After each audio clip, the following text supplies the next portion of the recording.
J'ajoute ma bienvenue à frère Gong et frère Suarez, à la fraternité inégalée du Collège des 12.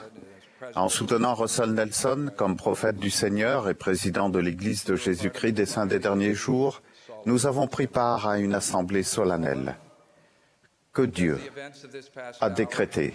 Solennelle parce que les événements de l'ère écoulée ont été prévus dans les cieux avant que le monde n'existe. Le Seigneur Jésus-Christ, qui dirige son œuvre, nous a aujourd'hui, par l'intermédiaire du président Eyring, présenté son prophète, son dirigeant oint, à nous, son peuple d'alliance, nous permettant de manifester publiquement notre volonté de le soutenir et de suivre ses recommandations.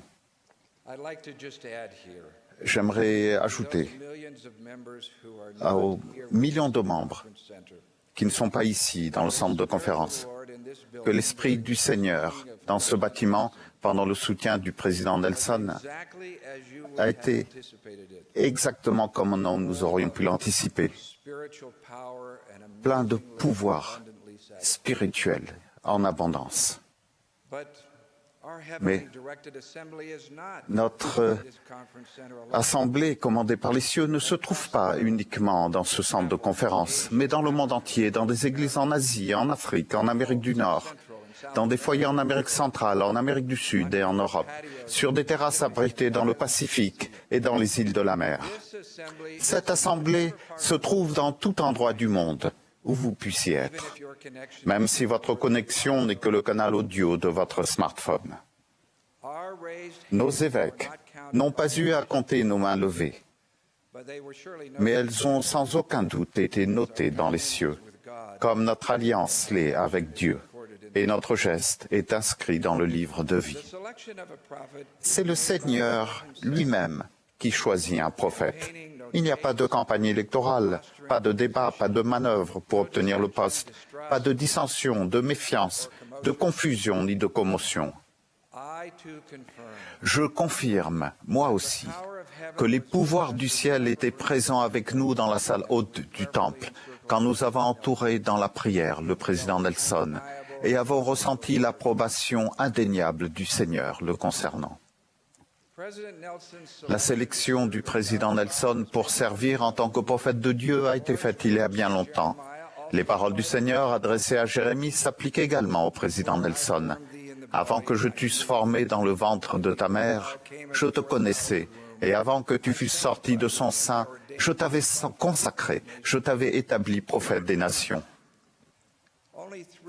Il y a 3 ans, frère Nelson, à 90 ans, était 4e par ordre d'ancienneté et 2 des 3 apôtres qui le précédaient étaient plus jeunes que lui.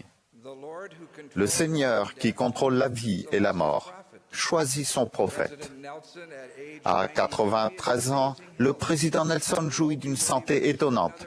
Nous espérons qu'il soit avec nous pendant une autre décennie ou 2, mais pour l'instant, nous essayons de le convaincre de ne pas s'approcher des pistes de ski.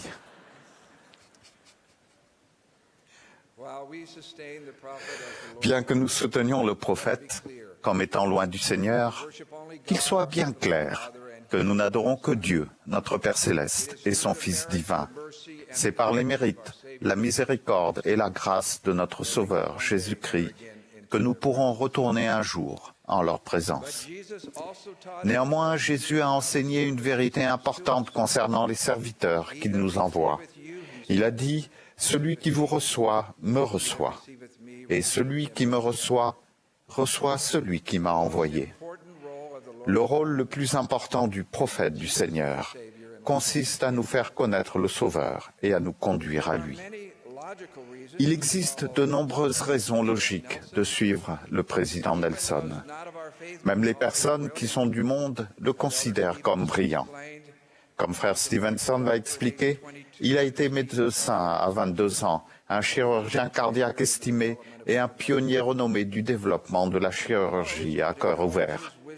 D'autres personnes reconnaissent sa sagesse et son jugement. 9 décennies d'apprentissage sur la vie et la mort, de vie altruiste, passée à aimer et à enseigner les enfants de Dieu partout dans le monde. et l'expérience acquise en ayant 10 enfants, 57 petits-enfants et 118 arrière-petits-enfants. Ce dernier chiffre change fréquemment. Un arrière-petit-fils est né mercredi dernier.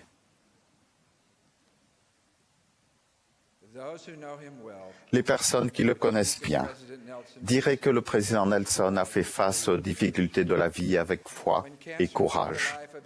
Lorsque le cancer a emporté sa fille Emily à 37 ans, laissant un mari aimant et 5 jeunes enfants, je l'ai entendu dire. J'étais son père, médecin et apôtre du Seigneur Jésus-Christ. Mais j'ai dû incliner la tête et admettre que ma volonté ne se fasse pas, mais la tienne. Bien que nous admirions toutes ces nobles qualités, nous suivons le président Nelson parce que le Seigneur Jésus-Christ l'a appelé et l'a désigné pour être sa sentinelle sur la tour. Carcassonne est une remarquable ville fortifiée de France qui date du Moyen Âge. Des tours élevées surplombant les murs protecteurs ont été bâties pour les sentinelles qui restaient nuit et jour, les yeux rivés au loin, guettant l'ennemi. Lorsque l'une d'elles le voyait approcher, sa voix d'avertissement protégeait les habitants de Carcassonne des dangers imminents qu'ils ne pouvaient voir. Un prophète est une sentinelle sur la tour qui nous protège de dangers spirituels que nous ne voyons peut-être pas. Le Seigneur a dit à Ézéchiel, « Je t'ai établi comme sentinelle sur la maison d'Israël. Tu dois écouter la parole qui sort de ma bouche et les avertir de ma part. » Nous parlons souvent de la nécessité de suivre le prophète, mais réfléchissez à ce fardeau pesant que le Seigneur place sur son prophète. Si tu ne parles pas pour détourner le méchant et que ce méchant meure dans son iniquité, je te redemanderai son sang. Nous acceptons le président Nelson comme nous aurions accepté Pierre ou Moïse si nous avions vécu à leur époque. Dieu dit à Moïse, « Va donc, je serai avec ta bouche et je t'enseignerai ce que tu auras à dire. » Nous écoutons le prophète du Seigneur avec la foi que ses paroles sortent de la propre bouche du Seigneur. Est-ce de la foi aveugle? Non. Nous avons tous un témoignage spirituel de la véracité du rétablissement de l'Évangile de Jésus-Christ. Nous avons choisi, de notre propre volonté, de lever la main ce matin pour affirmer notre désir de soutenir le prophète du Seigneur par notre confiance, notre foi et nos prières, et de suivre ses recommandations. En qualité de saints des derniers jours, nous avons le droit de recevoir un témoignage personnel que l'appel du président Nelson vient de Dieu.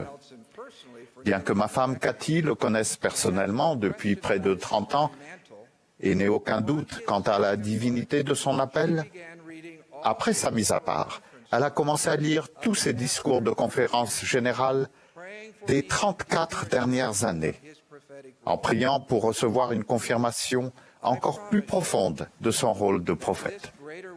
Je vous promets que ce témoignage supplémentaire vous sera donné si vous le recherchez humblement et dignement. Pourquoi sommes-nous si disposés à suivre la voie de notre prophète? Pour les personnes qui recherchent diligemment la vie éternelle, la voie du prophète apporte la sécurité spirituelle dans un monde très agité. Nous habitons une planète où 1 million de voix vocifèrent.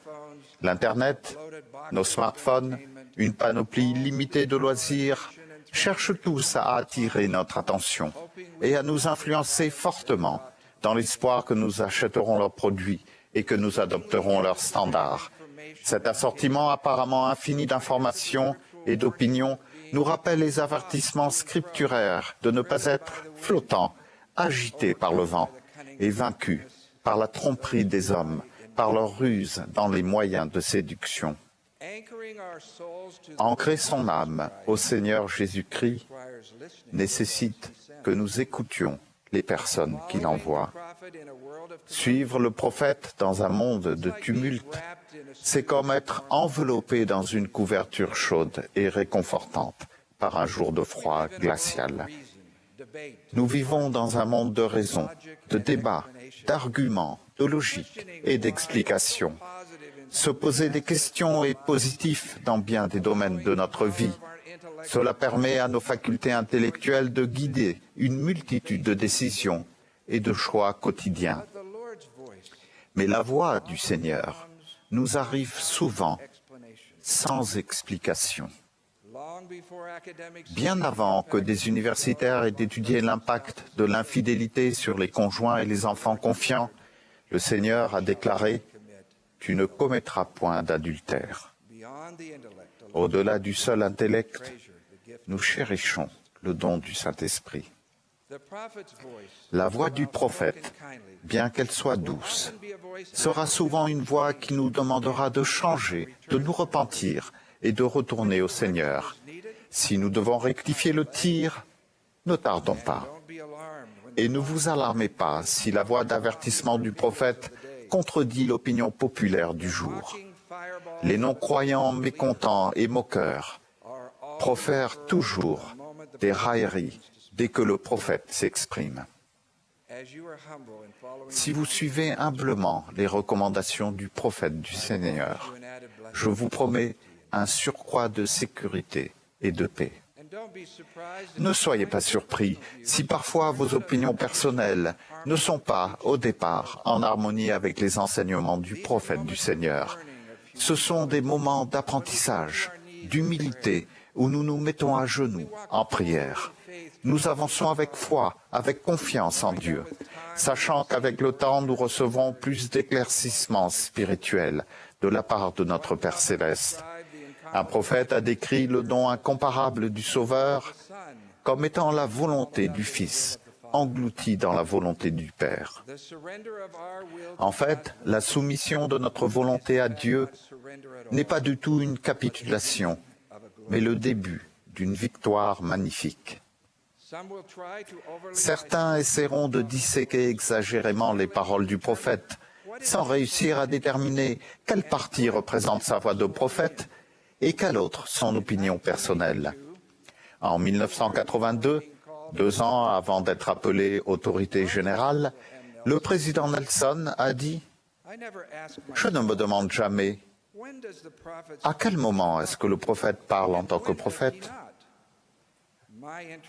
Ce qui m'intéresse, c'est de savoir comment je peux lui ressembler davantage. » Il a ajouté « Ma philosophie consiste à arrêter de mettre des points d'interrogation au bout de déclarations du prophète et à y mettre des points d'exclamation. » Voilà comment un homme humble et spirituel a choisi de structurer sa vie.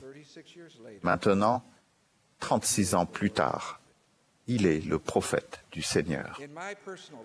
J'ai personnellement découvert que si j'étudie les paroles du prophète de Dieu avec une prière dans le cœur, conformant spirituellement avec soin et avec patience ma volonté à ses enseignements inspirés, ma foi au Seigneur Jésus-Christ grandit toujours. Si nous choisissons de mettre ces conseils de côté et décidons que nous en savons plus long que lui, notre foi en souffrira et notre perspective éternelle sera obscurcie. Je vous promets que si vous continuez résolument à suivre le prophète, vous aurez une plus grande foi au Sauveur. Le Sauveur a dit « Tous les prophètes ont témoigné de moi ». Un prophète ne se tient pas entre vous et le Sauveur. Il se tient à côté de vous et indique le chemin qui mène au Sauveur. La plus grande responsabilité d'un prophète et le plus grand cadeau qu'il nous fait sont son témoignage sûr, sa connaissance certaine que Jésus est le Christ. Comme Pierre de jadis, notre prophète déclare « Il est le Christ ». le Fils du Dieu vivant. Un jour futur, lorsque nous réfléchirons à notre vie dans la condition mortelle, nous nous réjouirons d'avoir vécu sur terre à l'époque d'un prophète vivant. Ce jour-là, j'espère que nous pourrons dire « Nous l'avons écouté, nous l'avons cru, nous avons étudié ses paroles avec patience et avec foi, nous avons prié pour lui, nous l'avons soutenu, nous avons été suffisamment humbles pour le suivre, nous l'aimions. » Je témoigne solennellement que Jésus est le Christ, notre Rédempteur et notre Sauveur, et que le président Nelson est le prophète oint du Seigneur sur la terre. Au nom de Jésus-Christ. Amen.